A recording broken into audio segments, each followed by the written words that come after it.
Hola, ¿cómo están? Se ha reanudado el diálogo en el formato trilateral entre Estados Unidos, Ucrania y Rusia. ¿Qué escenarios abrirá paso y qué tan factible, sobre todo, podría ser ahora una salida pacífica y diplomática? También vamos a hablar de ese as bajo la manga que tiene el continente europeo y tiene mucho que ver con la economía de los Estados Unidos. Todo esto lo analizamos hoy en el mapa de Telesur. Bienvenidos.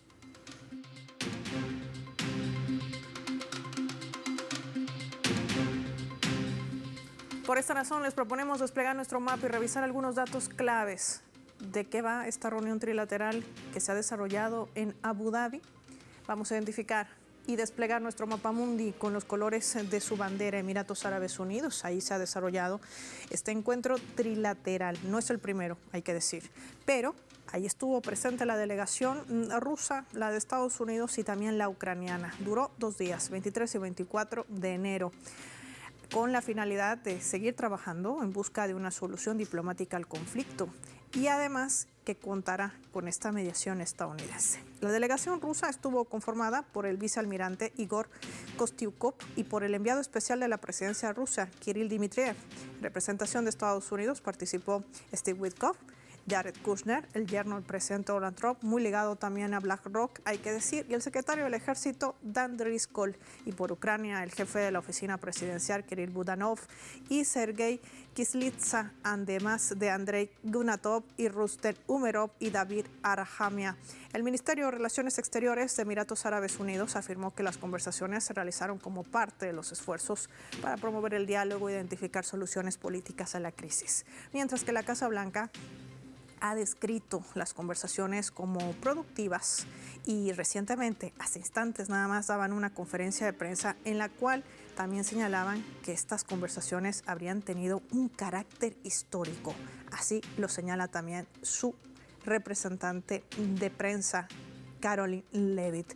Hay que decir que en medio de todo este escenario, Moscú sigue marcando su postura clara respecto a llegar a un acuerdo, pero que Kiev debe retirar sus tropas de la región del Donbass. Forma parte de estos lineamientos que llevan a conversaciones que podrían o no reanudarse el próximo 1 de febrero. ¿Hay condiciones? ¿Qué está de por medio? ¿Qué hay en medio de estas negociaciones? Todos se preguntan. Hoy lo vamos a analizar con nuestros invitados.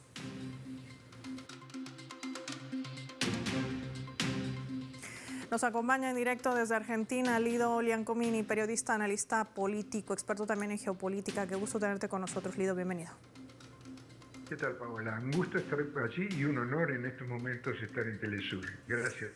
Gracias, Lido, por atender nuestra llamada. Subamos también al análisis desde la Argentina. Se suma Gabriel Fernández, analista político, director de Señal de Medios. Qué placer tenerte contigo o tenernos con nosotros. En este caso, Gabriel, bienvenido. Un placer para mí, por supuesto, como siempre. Gracias. Empecemos por estos escenarios. ¿Les parece? Lido, inicio contigo preguntándote, ¿qué hay en medio de estas negociaciones trilaterales? Si bien no es la primera vez que se reúnen, pero al parecer podría haber un camino un poco más allanado que los anteriores, por ejemplo, en el que se desarrollaba en Estambul. ¿Qué decir? Mira, yo creo que los resultados son oscuros. Hay que tener en cuenta lo que vos señalabas de que de manera previa Rusia señaló de que no va a hacer concesiones territoriales de ningún tipo. Y segundo, que desarrolló un bombardeo en el preciso momento en que se comienzan a desarrollar las negociaciones tripartitas sobre Ucrania, lo cual, digamos, muestra la decisión rusa de no ceder y de demostrar dónde está su verdadero poderío, que es el poderío militar en este momento. Creo que en ese sentido la negociación tiene un destino incierto y dependerá mucho de hasta dónde es capaz de estirar la cuerda Estados Unidos. Porque si bien las negociaciones son tripartitas, porque es indispensable la participación de Zelensky, la resolución sobre el final del conflicto está en manos fundamentalmente de Estados Unidos y de Rusia. Recordemos que la OTAN fue derrotada militarmente y que esto dejó una posición muy incómoda tanto a Europa como a los Estados Unidos. Y en ese sentido la negociación depende en gran medida de la disposición a hacer concesiones o mejor dicho a negociar. Que es lo que no aparece con claridad. ¿Qué es lo que se está negociando? ¿Se está negociando solamente la paz o en realidad lo que está negociando Estados Unidos es el intento de mantener su patio trasero y intercambiar la derrota sufrida en Europa, en Ucrania, por manos libres para hacer de las suyas en América Latina, su verdadero patio trasero. Creo que ese es el fondo de la negociación, está mucho más allá de la cuestión europea, y abarca un panorama geopolítico mucho más denso y más extendido. Falta un interlocutor en esa conferencia tripartita, pero que seguramente ocupa un lugar virtual o secreto, que es China, ya que sin ellos es imposible un acuerdo hoy en ningún lugar del mundo.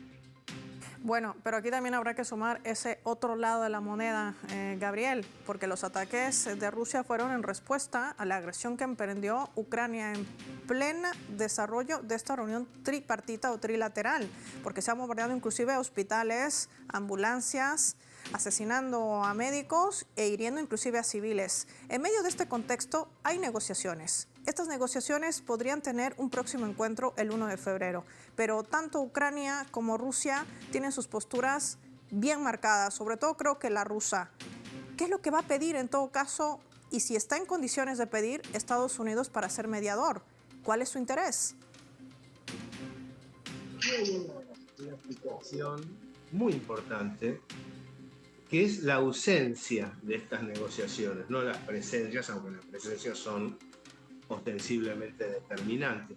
Pero de la Unión Europea ni hablemos, ¿no? Ha quedado fuera de juego, de capacidad decisoria. Esta reunión de Abu Dhabi viene de la anterior en Moscú, que tuvo como representantes a Yuri Ushakov y a Steve Witkoff.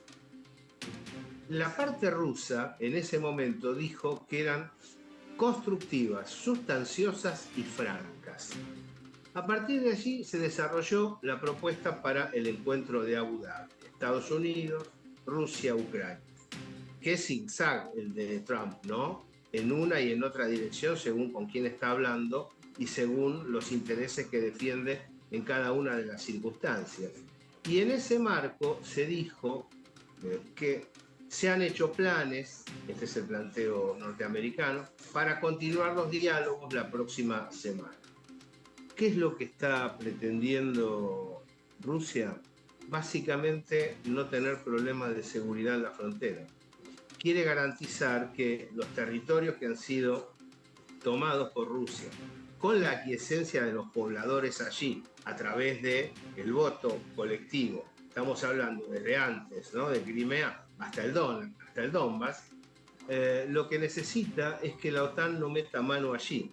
La OTAN logró este conflicto a través de la provocación euroasiática, fronteriza. Inclusive el Papa dijo en su momento, el Papa Francisco, ladran a las puertas de Rusia para que Rusia despierte y venga a la guerra. El conflicto se instaló y no puede salir Kiev del conflicto. En el medio, la distancia de los Estados Unidos de la Unión Europea le quita vigor a Kiev para poder avanzar.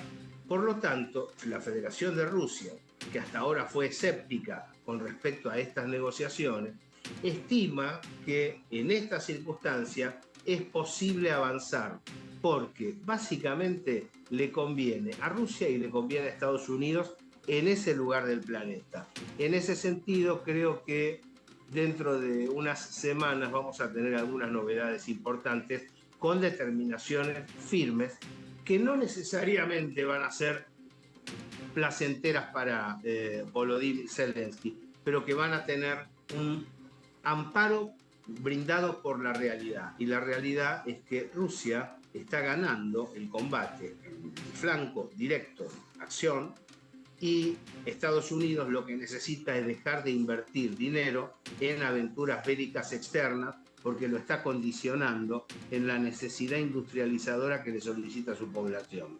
Creo que ahí hay una clave. Con lo que dice Gabriel en torno a estos movimientos económicos, ¿qué tan factible será seguir sosteniendo este conflicto para la propia economía estadounidense y para los grandes contribuyentes europeos? De esto me gustaría conversar con Gabriel y con Lido al regreso de la pausa, no sin antes revisar nuestra escala.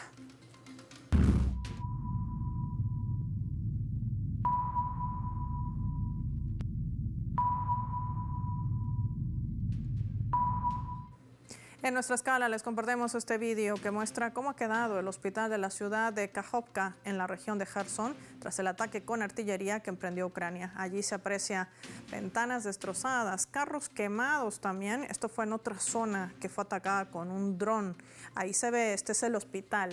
Vamos a ver cómo quedaron. Ahí están las ventanas totalmente destruidas. El impacto fue directamente en este muro de este edificio hospitalario. El equipo de reparaciones no puede empezar los trabajos de restauración debido a que los bombardeos continúan. Y en Belgorod se lanzó también otro ataque con dron cerca de una vivienda, dejando 3 civiles, entre ellos un niño herido, sumado a otro ataque contra una ambulancia en la provincia de Zaporilla, asesinando a 3 médicos este lunes. El Kremlin ha catalogado como terrorismo lo que hace Kiev, el medio del desarrollo de este diálogo trilateral entre Estados Unidos, Ucrania y Rusia. Los ataques perpetrados revelan la verdadera postura del régimen de Kiev, decía la portavoz María Zaharova de Cancillería.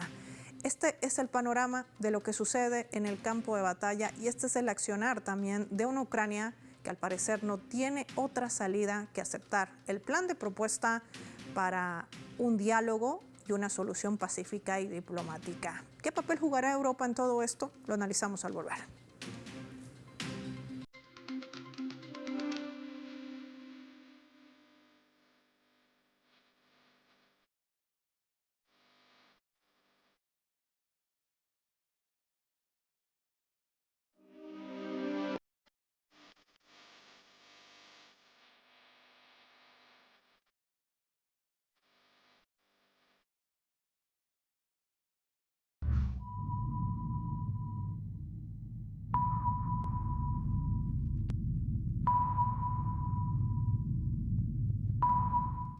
Vamos a sumar otro elemento también para el análisis a través de la fotografía. Vemos en la imagen al secretario general de la OTAN, lo tienen ahí, Mark Rutte. Hoy ha comparecido ante las comisiones de Asuntos Exteriores y de Seguridad y Defensa del Parlamento Europeo. Desde allí ha reiterado la urgencia de que estos socios de la Alianza Atlántica eleven su gasto militar hasta en un 5% de su Producto Interno Bruto.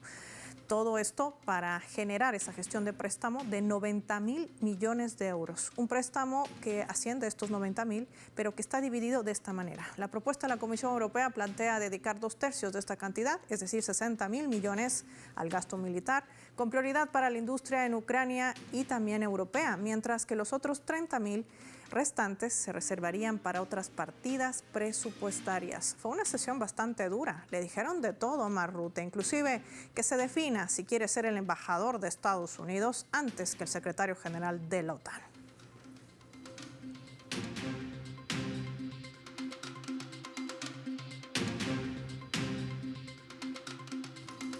Analizamos este escenario, Lido Liancomini con nosotros.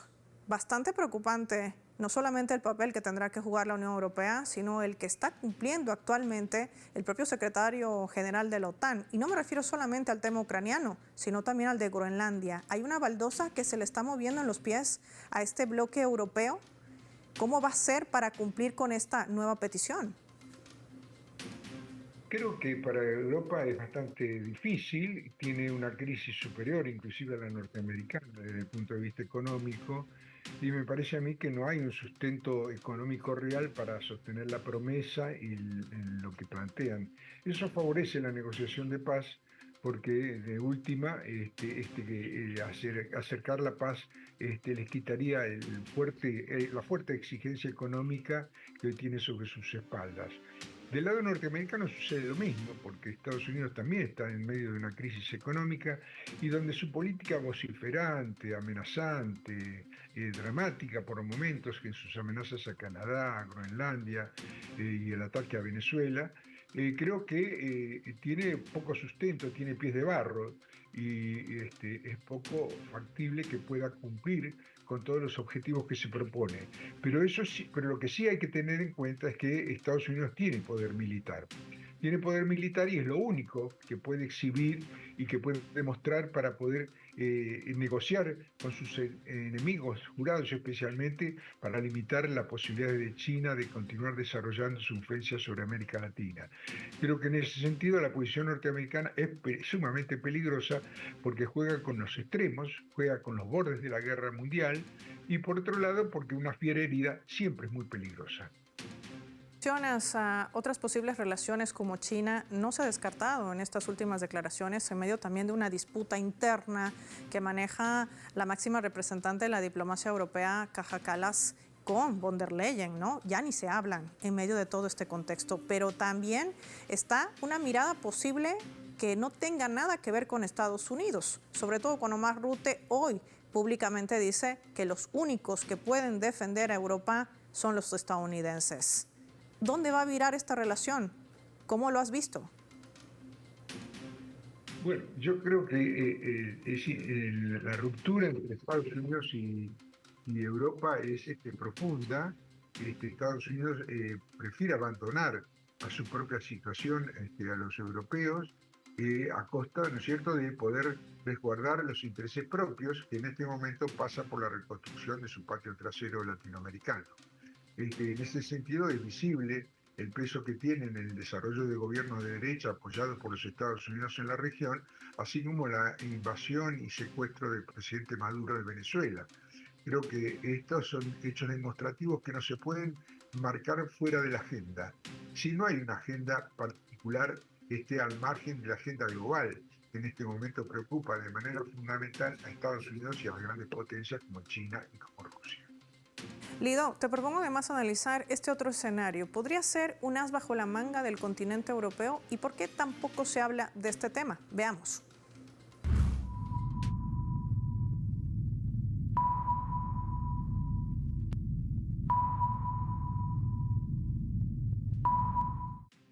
George Saravelos es economista del Deutsche Bank. Él se pronunciaba en torno a la posibilidad de un as bajo la manga, lo que él le llama un arma letal contra Estados Unidos. La realidad es que Europa sigue dependiendo de Estados Unidos en muchos sentidos, decía, tanto desde el punto de vista económico como el de seguridad. Esta tal vez fue probablemente una de las razones principales del acuerdo de la Unión Europea el verano pasado para firmar un acuerdo comercial con Washington que no benefició a Europa.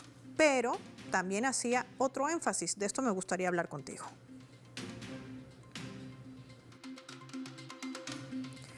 Justamente este experto, Lido, dice que Europa tiene un as bajo la manga, 10.000 millones de dólares en bonos estadounidenses, lo que ellos denominan el Shell America. ¿Podría disparar esa bala contra la economía estadounidense sin golpear la suya? Es decir, si hay tanta presión y ellos deciden deshacerse de estos bonos, ¿cómo quedaría Estados Unidos?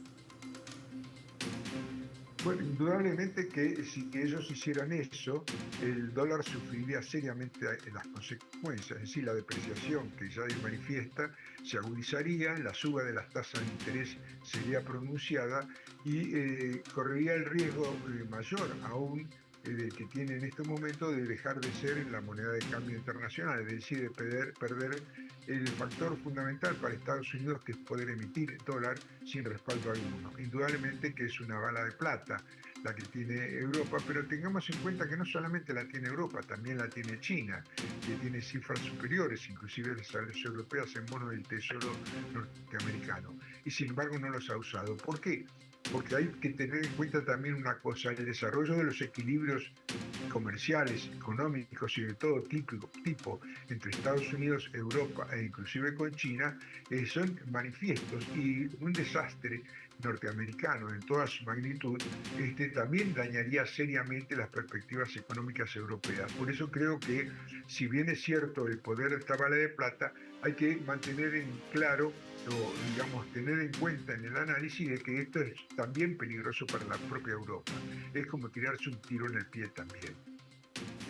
Y esto además abre un escenario complejo también en medio de esta radiografía geopolítica, Gabriel, que no solamente tiene que ver con lo que se pueda negociar. Cuando tú apuntabas, o Lido apuntaba a América Latina, también hay que mirar hacia Occidental, en medio de toda esta tensión que se mantiene de un posible ataque de Israel nuevamente a Irán, o de un Estados Unidos que vuelva nuevamente a intentar atacar territorio iraní. Es decir, ¿qué esperar del próximo encuentro que se desarrolla la próxima semana, el 1 de febrero, en estas condiciones en las que estamos? Bueno, vos lo señalabas hace unos minutos al abrir el interrogante sobre Europa. El tema es que mientras China, Rusia, los BRICS, los multipolares en general, Irán, todos están debatiendo junto con Estados Unidos, aun cuando lo hagan en direcciones diferenciadas, acerca de cómo lograr el arranque de sus naciones, aunque más no fuera para pervivir gubernamentalmente en muchos casos. En el caso de Europa, han entregado la conducción política de sus naciones a las corporaciones financieras. Por eso nosotros hablamos reiteradamente del tándem Davos-OTAN. El atlantismo ha logrado catalizar y desplegar las acciones políticas europeas, no como corresponde, según el interés de sus propios pueblos, sino según el interés de las corporaciones que comandan el encuentro de Davos, Bilderberg y los sectores de poder a nivel internacional. Por eso los acuerdos, en este caso, han dejado de lado a Europa, porque no se puede hablar con Europa, puesto que Europa lo que está necesitando es seguir, y esto se ve claramente en Francia y en Alemania, ni hablar, ¿no?, en la zona de inteligencia del Reino Unido. Europa necesita seguir las indicaciones que le trazan desde los grandes poderes económicos, mientras que los demás lo que tratan es de sacar ventaja dentro de sus posibilidades. Y en ese sentido, China necesita franja y ruta, es decir, necesita paz, inversión y comercio. Rusia necesita seguridad, necesita que toda la zona eurasiática, toda la Unión Económica Eurasiática y cercanía no sea agredida por la OTAN. Mientras que Irán lo que necesita es autogobernarse y entrar en vínculo con el resto de los multipolares sin que Israel y otras potencias occidentales lo golpeen. Hay una diferencia muy fuerte en los hechos entre los que necesitan la paz y los que apuntan a la guerra. Un análisis crítico que hoy se suma junto a Lido Biancomini y Gabriel Fernández, a quienes agradezco por su tiempo y por haber atendido nuestra llamada para Telesur. Finalizamos el programa y lo hacemos revisando nuestros vectores.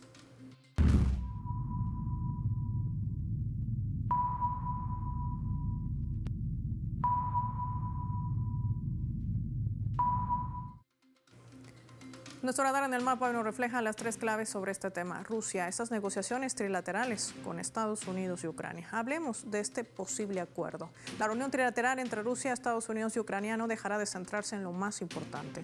Rusia no va a renunciar al avance que ha obtenido en el conflicto ni a su estrategia de desnazificar y desmilitarizar Ucrania. Y si Kiev está lista para avanzar en esos términos, es posible que exista no solamente un acuerdo en el futuro. Habrá que esperar qué se define el próximo 1 de febrero y si Zelensky no volverá a minar el diálogo como lo ha hecho en el pasado. 2. OTAN.